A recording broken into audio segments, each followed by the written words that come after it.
Hello সবাইকে। So এইচএসসির higher math first পেপারে এখন হচ্ছে আমরা এমসিকিউ অংশ নিয়ে কথাবার্তা বলবো, যেহেতু এমসিকিউ নিয়ে অনেকেরই প্রবলেম।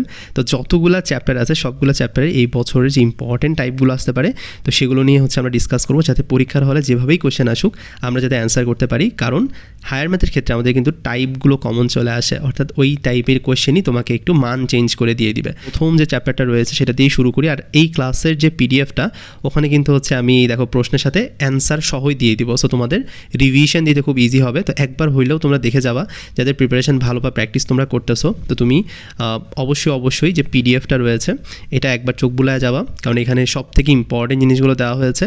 আর যাদের প্রিপারেশনের অবস্থা খুবই খারাপ, তারা এই ক্লাসটা একটু করো, এবং তোমাদের যদি কোথাও বুঝতে প্রবলেম হয় তাহলে আমাকে নির্দ্বিধায় হোয়াটসঅ্যাপে জানাই দিও, কোনো প্রবলেম না, আমি তোমাকে বুঝাই দিব।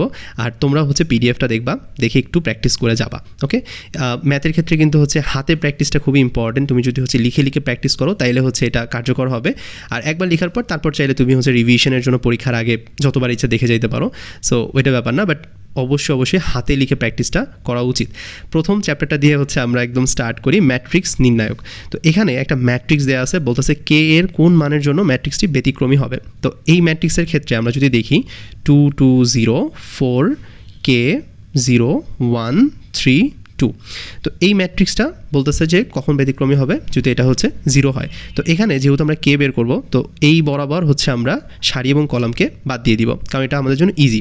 তো তাহলে আমরা কি পাচ্ছি এখানে, 2 × 2k - 8 পাচ্ছি ইজ ইকুয়াল টু 0, কারণ যেহেতু ব্যতিক্রমী। তো এখান থেকে আমরা হচ্ছে কে এর মানটা কিন্তু ইজিলি বের করতে পারবো। তাহলে ক্যালকুলেশন করলে কত আসে, ক্যালকুলেশন করলে এখানে আসবে হচ্ছে 4। তার মানে আমাদের অ্যান্সার কোনটা হচ্ছে, 2 নাম্বারটা হচ্ছে আমাদের অ্যান্সার।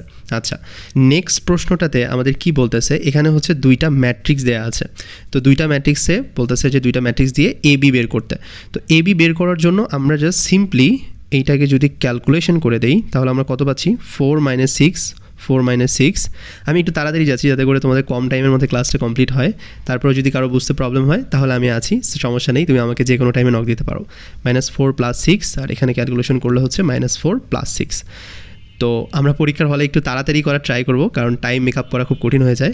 তো দেখো এখানে কিন্তু আমি ক্যালকুলেশন করে দিয়েছি। এখন যদি আমরা ফাইনাল ক্যালকুলেশন করি তাহলে কত আসে, -2 আসে, এখানেও -2 আসে, এখানে 2, এখানে 2। সো এবির মান কিন্তু বের হয়ে গেছে, আমাদের অ্যান্সার হচ্ছে ডি নাম্বারটা।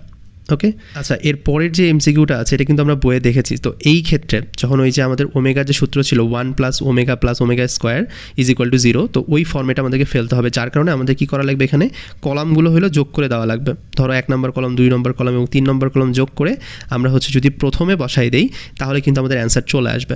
সো কীভাবে এটা করবো আমরা একটু দেখি। তো প্রথমে আমরা যেটা করবো এখানে, যে এই যে 1 এখানে লিখলাম, তারপরে এই যে ওমেগা আছে এটা লিখলাম, এরপরে এই ω² লিখে দিলাম। তো আমাদের কিন্তু হচ্ছে এই 3টা কলাম থেকে আমরা একদম প্রথম কলমে বসাই দিলাম। তারপর এটা যেরকম আছে ওরকমই থাকবে।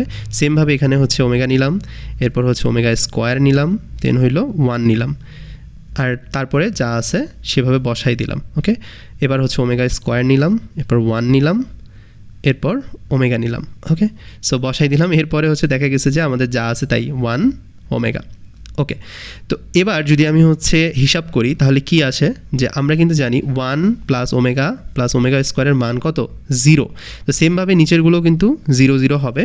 আর এখানে হইলো যা আছে তাই ω ω² 1, এরপর হইলো এখানে ω² 1 ওমেগা। তো এগুলো না লিখলেও হবে, জাস্ট তুমি কিন্তু এই পাশে যখন 0 পেয়ে যাবা তখন কিন্তু পুরোটার মান 0 আসবে। তার মানে আমাদের অ্যান্সার হবে হচ্ছে এই যে ডি নাম্বারটা 0। ওকে, তো এইভাবে আমরা ইজিলি হচ্ছে এমসিকিউগুলো মিলাই ফেলতে পারবো। এরপরে যে এমসিকিউটা আছে এখানে বলতেছে যে এই নির্ণায়কের 0 এর সহগুণক বের করতে বলতেছে। তো 0 বরাবর আমাদের যে সারি আছে এবং কলাম আছে এটাকে বাদ দিয়ে যদি আমরা হিসাব করি তাহলেই কিন্তু হচ্ছে আমরা এটা সহগুণকটা পেয়ে যাব, অর্থাৎ 2, এরপর হইলো 5, এরপর হলো 4, এরপর হচ্ছে -2।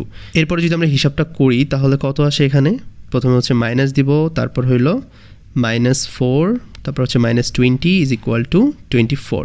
তার মানে আমাদের কিন্তু এখানে অ্যান্সার চলে আসতেছে কত, অ্যান্সার আসতেছে ডি নাম্বারটা শুধু 24। আমাদের পরবর্তী যে ম্যাথটা আছে, তো এখানে বলতেছে যদি এ এবং বি সমঘাতী ম্যাট্রিক্স হয় তবে এ স্কোয়ার বি স্কোয়ার কত। সো এই টাইপের যে ম্যাথগুলো পাবা এগুলো তুমি ক্যালকুলেশন করে যাই করো, তো এখানে কিন্তু ওই যে এ মাইনাস এ এরকম এসে 0 অ্যান্সার আসবে। সো এটার অ্যান্সার হবে হচ্ছে ডি নাম্বারটা।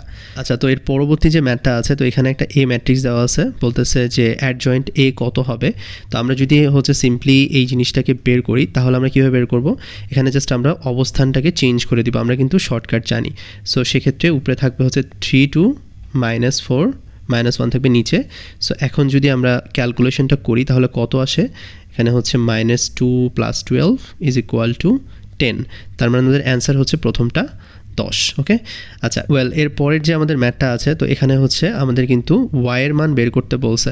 তো তুলনা করে আমরা কিন্তু হচ্ছে ওয়াইয়ের মানটা বের করতে পারি। তো এটা কিন্তু খুবই ইম্পর্টেন্ট আমাদের পরীক্ষার জন্য। সো আমরা যদি এখানে একটু তুলনা করি, x = হবে হচ্ছে 3, আর এখানে হইলো 3x + y = হবে হচ্ছে 9। তো এখান থেকে যদি আমরা ওয়াইয়ের মানটা বের করি তাহলে কত পাবো আমরা, 9 - 3 × 3 = 0। তো তাহলে আমাদের কিন্তু এখানে মান চলে আসতেছে প্রথমটা, অর্থাৎ 1 নাম্বারটা হচ্ছে অ্যান্সার।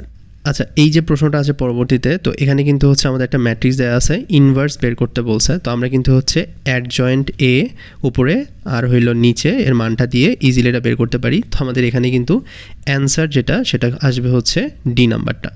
তো এইভাবে কিন্তু সহজে আমরা সূত্রের মাধ্যমে এমসিকিউগুলো সলভ করতে পারি। পরে যদি আমরা দ্বিতীয় নাম্বার অধ্যায়ে যাই,